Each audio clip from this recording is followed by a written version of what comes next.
আজকে আমরা চিড়িয়াখানায় এসেছি।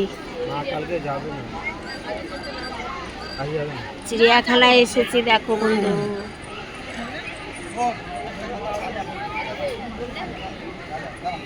আমাদের খাওয়া দাওয়া হয়ে গেছে, এখন বসে আছি।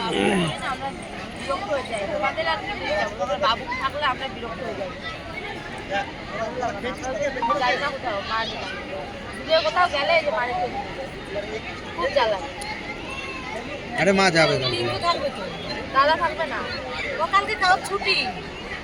ও দাদা দাদা দাদা মা থাকবে একটু গুছিয়ে গেছে তো কালকে দিনটা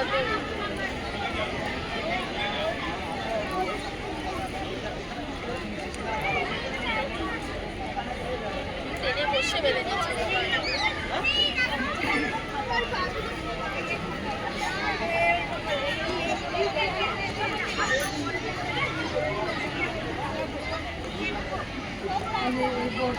বয়স্ক লোকের আছে ব্যাগটাতে আচ্ছা এই সময় কি দেখে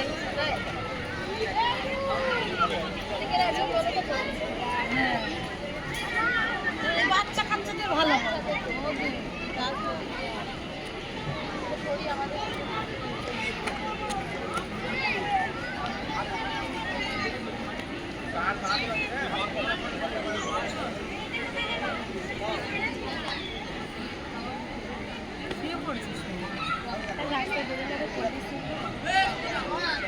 আমি এটাকে বুঝি তোরা একটা দমকে খোপ না বাড়ি কেউ যাবে তোরা খোপ ঘুরবে কিছু লাগবে না ওখান থেকে আমার আরে কি খবর